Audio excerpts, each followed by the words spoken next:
be here and share his story. So on that note, Brent, I'm going to let you take over. So welcome, Brent. Thank you. So first off, like to say thanks to Sandra for the very informative presentation and all the great works they do over at the Lake County EMS Board. Second, thank you, Professor, for asking me to come out and share my story with you, everybody, today. I've told her earlier that I've never really gotten a chance to do this sort of thing outside of a 12-step meeting, and she knows how much I really hope to one day incorporate this whole motivational speaking thing into my career. So thanks again for giving me this opportunity. So hi, everybody. My name's Brent. I am a recovering addict. Before I begin, I did receive a bunch of your questions ahead of time, like she said, but a lot of them I do actually will cover throughout my story, but I plan on answering some of those questions I didn't cover afterwards and any others you guys may have at the end. So yeah, let's start off by saying that this opioid epidemic is definitely affecting everyone, not just the upper class or lower classes. I come from a middle-class family. I was born and raised right here in the suburbs of Cleveland. I grew up with 4 other siblings, and I didn't get everything I wanted, but my parents sure made sure we had everything we needed. But as an addict, I'm never satisfied. My brain always keeps me wanting more. And my drug usage started when I was 16 years old. I was a sophomore in high school. And up until about a week before I ever first used anything, I swore I would never touch a drug. But what made me change my mind was the fact that I found out my older brother smoked pot. And mind you, I knew that my twin brother had been smoking for about a year now. So what made it different about my older brother smoking that made me change my entire stance on drugs? It wasn't the fact that I thought he was cool or I wanted to be like him or anything. It's just the fact that I thought that the 3 of us would be able to connect by smoking pot. Mental note, human connection is definitely a reoccurring theme throughout my story, so keep that in mind. Because we definitely did connect. I mean, the 3 of us started hanging out all the time, but we definitely were smoking pot all the time. I mean, that's all we did. But we started hanging out with new people. I started making new friends, all because I was smoking pot. Now, I know some of you guys here and some of you guys know I'm a social butterfly. I don't want to just say hi to everybody that I pass on the street. I want to stop. I want to make friends, and I want to get to know everybody that I cross paths with. So you can imagine that being my introduction to drugs, I thought I found out how I was going to make those human connections or whatever. But in the beginning, I thought it was just weed that would lead to human connections, because back then I had standards. All I did was smoke pot. I thought it wasn't that big of a deal. But those standards, as time went on, they lowered more and more. It turned into, I only do naturally occurring things, or I'll never put anything up my nose. And eventually got to the point where I was saying, it's okay as long as I'm not sticking needles in my arm. But what did I say earlier? As an addict, I'm always left wanting more. So even those standards, all those promises of things that I said I'd never do, I definitely broke every single one of them. Sure, in the beginning, I definitely made a ton of connections. I had a ton of fun. I went to a lot of concerts. I did a lot of drugs. I started a band, toured all over the country, doing as many drugs as I possibly could with as many people as I possibly could. Somewhere along the way, though, that search for human connection, it just wasn't there anymore. My drug usage became a form of expression. Whenever I was happy and wanted to celebrate, I did so by getting high. If I was angry, upset, the only thing I knew to do was to calm myself was to get high. If I was sad, the only thing I knew to do was to get high. It was literally the only thing I knew was getting high. So about 10 years ago, the old band I was in had recently broken up, and my girlfriend at the time had just moved to Asheville, North Carolina. keep in mind that 10 years ago, we were still in the midst of the opiate epidemic. It was just about at the end of like the Oxycontin reign. So doing what I was doing, I definitely experimented with everything you could possibly think of at the time, including Oxycontin. And Kaylin, that my girlfriend at the time, got into a terrible, terrible argument one night, and she went back to Atlanta to get away for the weekend, and she never came home. She died in her sleep that night of a drug overdose the first night she was away. So of course, the only thing I knew to do was to get high. I mean, what do you think I was going to do? Of course, I was getting high. I was getting really, really high. I spent the greater part of the next decade struggling with addiction. I hurt people along the way. I've lost a lot of friends because of it. And actually, somebody asked what I would do about lost relationships and do I plan on rekindling them, and have I? There's a lot of relationships that I've done things that I will never be able to make amends for. But there are also other ones that I have made amends for, and it is definitely one of the greatest feelings in the world to make things right that I know I wronged. But I also will never get a chance because some of those people are gone because they didn't survive their addiction. But I do think it's a good point to make it right here that we don't, as addicts, we don't always lose relationships in our addiction. We also lose relationships in our recovery. And that is just something that people need to be aware of. And I experienced it, and it was hard and whatever. So about 6 months after Kaylin died, I knew I had a problem and I knew I needed to stop. But by that point, I was very, very well far off into physical addiction. Now, for those of you who have never experienced it, let me try to explain withdrawal symptoms to you for a second. They're awful. I mean, imagine having the flu, diarrhea, muscle aches from head to toe, cold sweats followed by cold sweats followed by hot chills, back to cold sweats again, all while 1,000 fire ants are covering your body.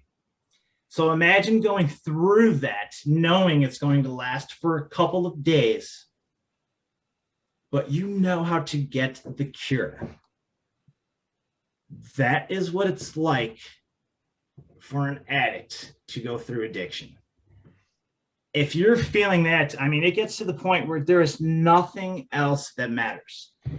I thought about every single consequence that could have occurred every single time I stuck a needle in my arm. I mean, I definitely played the record through my head.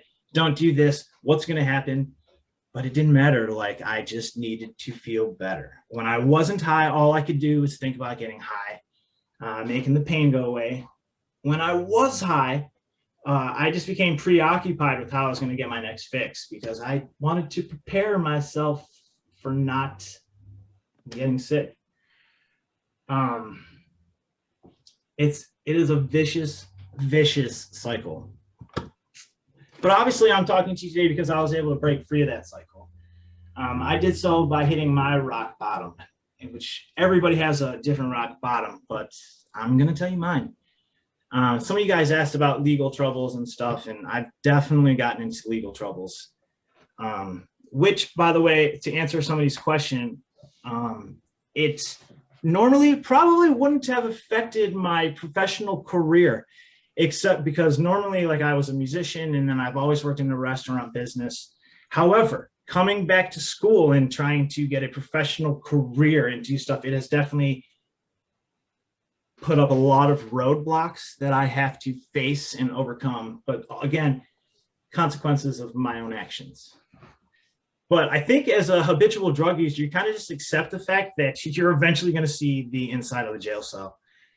But I never really had any major consequences for my actions, at least in my head. Because again, my standards were lowered time and time again. But this last time I got in some legal trouble, I had some very, very serious consequences. I was arrested on July 25th of 2018, about 1 month before my wedding date. And let me tell you guys something. My actions definitely caught up to me. My drug usage and my actions were now not just ruining my life. They were literally ruining somebody else's life. And till this day, I can't imagine what I put her through. And that woman stuck by my side the entire time, against everything that everybody was telling her. She saw something in me that nobody else did. That is what gave me the strength I needed to begin to truly battle my addiction. That and 6 months in a jail cell to detox and actually really think about my life. But truth be told, like, I wouldn't be here today if it wasn't for her. And if you can take away anything from anything that I have to say, is that I could not have done this alone. I had people who believed in me and people who helped me. Togetherness, human connection, my friends, my family. We need others to survive, especially those who are suffering, not just from addiction, suffering from anything, because together we are resilient. Sorry, shameless self-promotion. But one of the students asked me, what are some of the ways your life has changed since you've overcome addiction from heroin? Let me tell you guys something. Your life could be changed by the talk with a stranger.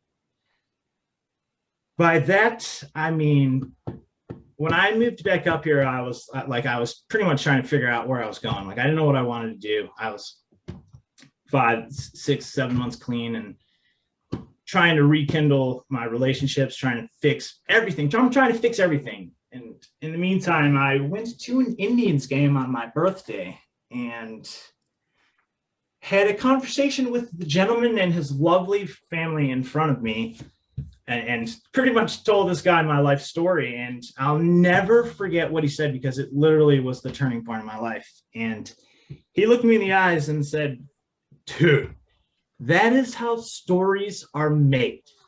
We need to get you into school." Quickly followed by, come to find out that he is the head of Lakeland's welding department. So I went up and I talked to him, and I started school that fall. And my life has been better than I could have ever imagined being sober. I have friends that, like, I know are there for me, not because of drugs. I have found new ways to make that human connection, and it is literally by talking to people. It is a great thing what you can do when you can sit down and have a conversation with people.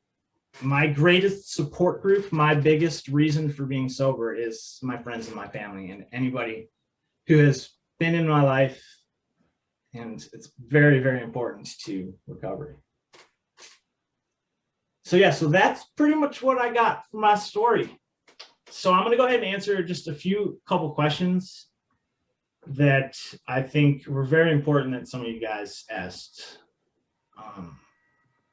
I think most importantly, because a lot of you guys asked this question, is what would I say to someone struggling with addiction who is looking for help? The first thing and most important thing I would tell you is it's okay to ask for help. We all need help, and it is okay. I mean, there is help. There is help. Like Sandra said, Lake County Adams Board Compass Line is a phone number away. The crisis text line is a simple text away. For us students, it is literally free to go to get counseling services at the counseling center on campus. However, right now during the pandemic, you do have to call to make an appointment, but still call. The resources are available. They're there. And again, you're not alone. It is definitely okay to ask for help. Triggers. What do I do about triggers? Very, very important. I'm going to go ahead and kind of like attach this to another question of a couple of them asked, like, was there that aha moment that I'm recovered or aha, whatever. I never had that moment of, yes, I'm recovered, because I think as a recovering addict, you generally, you have to be on your toes. You have to watch, you have to be aware, you have to be very self-aware of what you can and can't do. And yeah, I don't know though, but somewhere along the lines, other people saw stuff in me that I didn't see. And I was just so very, very cautious of not putting myself in situations where there would be any triggers, that eventually it just became second nature to me, that I just didn't put myself in situations where there was. And you know, I'm going to share something with you randomly, because it was, I had a housewarming party on my birthday 2 weeks ago, and I only invited my very, very, very close friends. And one of who I thought was a close friend came into the party with a bunch of strangers, and the strangers were there to try to sell everybody a bunch of cocaine. So it was the first time in my life that I was able to take a stand and like kick these people out of my house, because I didn't want that in my house. I didn't want my friends around that sort of thing. And I don't know, it felt really good, but I don't really know where along the lines, like I was like, I had to stop paying attention because it just became second nature. Today, I've maybe had the random thought of, what would happen if I got high again and started using heroin again? And my quick thought is, yeah, your life would be, pardon my French, my life would be fucked. I don't have any good memories of using that shit. I don't want any good memories. Any triggers are now triggers of negative thoughts, which I like to keep them that way. Another student asked, what do I think attributed to the recovery of my success? Knowing that addiction sometimes can be a lifelong battle. Was it having a resilient mindset, a specific goal you wanted to accomplish, or just wanted to be a better person for someone or yourself? Now, obviously, again, I kind of already touched on this, but again, I think it's really, really important that everybody knows that we need to do this together. My story of success, if that's really what it is dependent upon others. That is the most, I will always thank others for my recovery, because I couldn't have done it without anybody else. But with those helps, it made me realize a lot of things. It made me like realize specific goals of who I wanted to be and why I wanted to be a better person. And in turn, giving me that resilient mindset. It just all, eventually it all just kind of comes hand in hand. If you're working hard enough at it, and if you want it hard, it really, really, really will just kind of come together. Another question somebody had to do from, let me see if I can, the question I had for Brent has to do with the progression. I was curious about how it started and what steps were involved to getting off his addiction. Also, I was curious as to what his rehab experience was like. I have not heard the best things about the rehab industry, so I was curious as to what it was like for him. So I think the first part of that question, steps of getting into recovery, were pretty clear. I wanted to touch on this one because I thought it was important, because he mentioned that he hadn't heard the best things about the rehab industry. And I have myself have been to a couple rehab facilities, and I can tell you that they work, but they only work for those who want to be there. So, I mean, if you go into something knowing you're going to get high, how much are you really going to get out of it? And I can tell you that because that's what I got out of it. There were a couple times that there was one time I went to treatment the entire time knowing that as soon as I got out, I was going to start dabbling. I was going to test that theory. But people that I was in the rehab facility today who you could tell back then really wanted it. They're still sober today. And I'm still lucky enough to actually call them my friends. And it's really good to see them doing very well. So to think that the rehab industry is not helpful and cannot help you or your friends or your family or anybody is I'm sorry to say it, it's ridiculous, because they can't help, and that's what they do. They do help people. Along the lines of that, a couple of you asked about the Suboxone, methadone treatments, and other forms of pharmacotherapy. I think of it as the same way as I do as treatment facilities. I also tried doing a Suboxone treatment several occasions. And several of those occasions, I definitely did them with the sole mind of either just detoxing for a little bit or just helping me get over the withdrawals. And I didn't, of course, I wasn't going to stay sober off of that because I had no intention on staying sober. But again, those things can work. They can work for those people in the right mindset and the right intentions. It's up to the addict and whoever their therapist or doctor may be for them to decide the right path of treatment. And it's important that they work together to do so. Yeah. Another question is, what triggered me to try heroin instead of any other drug? Is there any family history of heroin use? So I thought this is another very good, important question, because I think when it comes to what triggered my interest to using heroin is, at the time I was living in Atlanta, and again, like I said, I had dabbled a few times with the Oxycontin towards the end. And at one point after Kaylin had passed away, I was doing so much Percocets and stuff that a buddy of mine randomly just said, "Hey man, like, this is so much cheaper." And that's how I made that transition from everything else to heroin specifically.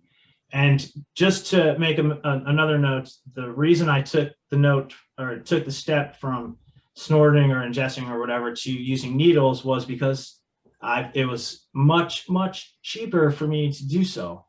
And after that, there was like no turning back. The withdrawals and physical addiction was just whatever. But there isn't a history of heroin usage in my family at all. But there is a history of addiction.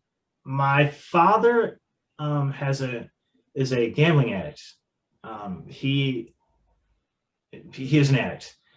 He lost a lot of things in my childhood because of his addiction to gambling. And my twin brother is also an addict. So when people talk about saying it's hereditary, it is definitely hereditary. Me and my twin brother just chose different vices other than gambling because I don't like the idea of giving my money away for free. Yeah, I guess that's all I really have. I picked out the questions that I thought were really important, shared what I thought was really important with you guys today. So if you guys have any questions or anything, if anybody wants to talk on the side too, I am definitely always open. You can reach out to me, whatever. So. All right. Well, thank you so much, Brent. So we have, 2-3 more minutes. As Brent just said, if any of you right now have a question, he answered a lot. He answered a lot of questions, and I know some of you here are some of the people who wrote some of those questions. But as you can see, Brent is pretty open about things. So does anyone have any questions that you want to ask? And if you do want to ask, you can turn your video on if you want to. It's up to you. Or we'll stop recording soon if you want to ask any questions.